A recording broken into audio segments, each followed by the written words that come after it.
Hi, my name is Dr. Lou D'Amico. I'm a chiropractor and I'm with OTZ Health Education Systems. Today I'd like to talk to you about a condition known as frozen shoulder syndrome.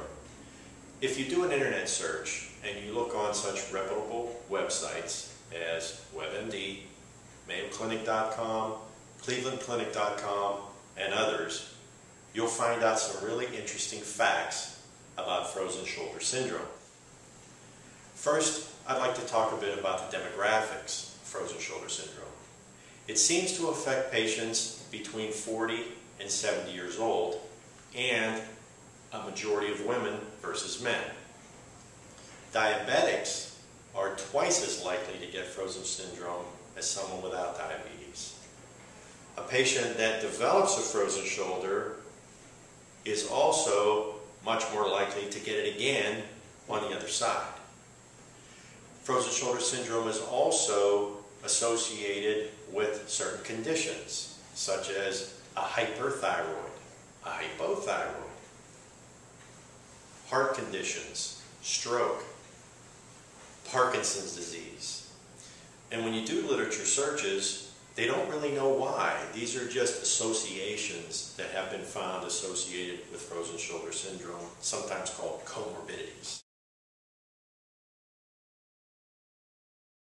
Frozen shoulder syndrome can be divided into what's called primary frozen shoulder and secondary frozen shoulder. And that simply means this. Primary frozen shoulder syndrome is the most common form of diagnosis, and it's given to a patient who develops frozen shoulder syndrome but doesn't have a known cause for it. Thus, it's called primary. Secondary frozen shoulder syndrome is the diagnosis given when there could be some type of cause, such as a prior shoulder or arm injury, immobilization of the shoulder or arm after an injury or surgery. Certain surgical procedures have been known to cause or at least be associated with the subsequent development of frozen shoulder.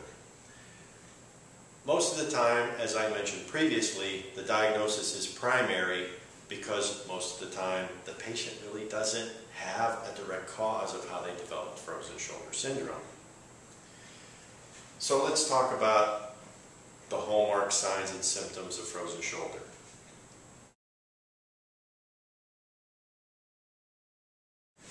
The classic signs of a frozen shoulder syndrome are the development of pain in the affected shoulder. Sometimes this pain develops slowly over time but progressively worsens. It worsens to a point where the pain consumes the patient. It makes them very difficult to do activities of daily living that involve raising the arm or carrying things. Very typically, there is a loss of range of motion raising the arm forward, a loss of range of motion bringing the arm up from your side, and also, very typically, the patient cannot get their arm very far up their back. It is also hard for the patient to reach across their body as well. So again, this becomes a very difficult place for the patient to be as far as doing their activities of daily living, grooming, house cleaning, and that type of thing. Also, what really seems to consume the patient is the pain. We have patients tell us that that was probably the biggest problem they had with the frozen shoulder, is they just could not get away from the pain no matter how they tried to position their arm. It made sleep very problematic. They were taking medications to try to help reduce the pain and help improve their sleep. So it really disturbed their quality of life. And we all know, when you don't sleep well, you don't think well, and life becomes really, really challenging. So to wrap it up, the classic signs again are shoulder pain, which sometimes radiates into the upper arm, loss of ability to use the arm, and loss of sleep.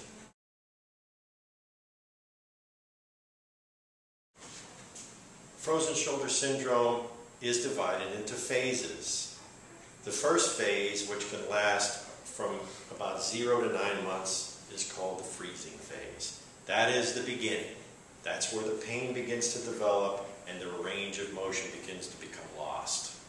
The freezing phase lasts for approximately 0 to 9 months with progressive increase in pain and loss of ability to use the arm. You roll through that into what's called the frozen stage.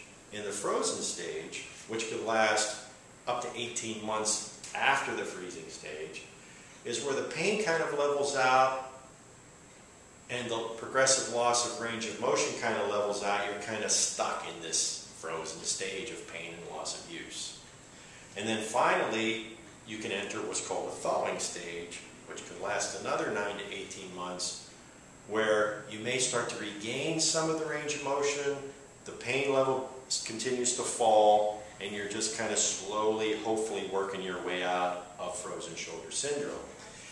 And these phases can happen even with interventions that we'll talk about in a bit.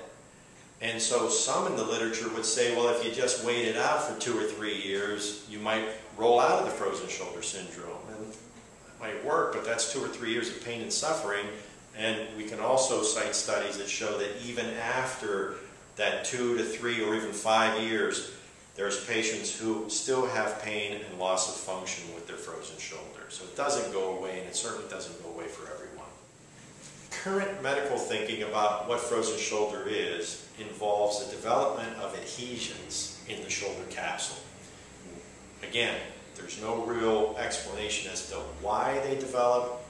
It's a thought that somehow these adhesions develop in the shoulder. There's been remarks about it could be an autoimmune disease, amongst other things, but research really hasn't shown that there's a reason for these adhesions, number one.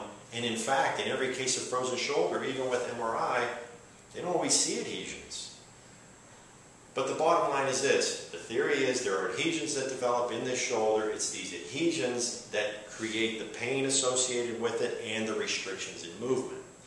So with that hypothesis, most current medical interventions go after these adhesions.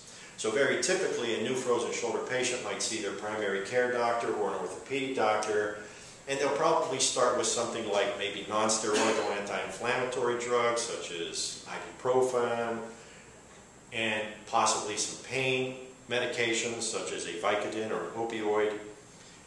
And that might be all that's tried initially. If the non-steroidals don't work, your doctor may prescribe a cortisone injection, which cortisone is a strong anti-inflammatory medication which is directly injected into the shoulder in hopes that that will reduce the inflammation associated with the adhesions. Also during these times, very typically if you see a medical doctor, you'll be prescribed some type of physiotherapy. This physiotherapy generally tries to break up the adhesions through aggressive motions of the shoulder, trying to raise the shoulder through these adhesions with the hopes of breaking up the adhesions and restoring the range of motion and reducing the pain. What we have found at OTZ is typically that doesn't work very well, and in fact it just further inflames the shoulder. But you go through non-steroidals, you go through cortisone injections, you go through physical therapy. If that's not working, you move down the road to possibly manipulation under anesthesia. The theory here is you put the patient out, they can't feel the pain, and then a doctor will remove that shoulder through those restrictions, break up those adhesions, and hopefully when you wake up, you can move the arm better and go back into the physiotherapy world for more physiotherapy to try to maintain that range of motion and restore shoulder function. If that fails, you could ultimately get to what's called shoulder ablation surgery, where they will go in and try to cut the capsule itself, thereby relieving the pressure off the shoulder to allow the arm to go up.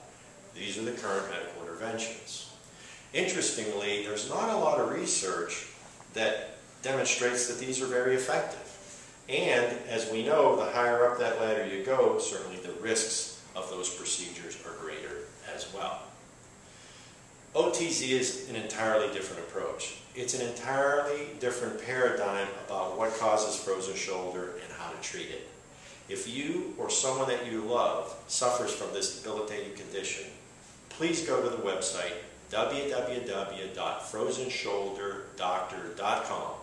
At that site, it will explain to you the OTZ paradigm of what we believe frozen shoulder is. You will see patients who have had frozen shoulder and have helped their frozen shoulder resolve quickly through the OTZ technique. And finally, you can also find links to providers who are certified in this procedure and can help you get rid of a frozen shoulder. Thank you very much for listening to this discussion of frozen shoulder syndrome.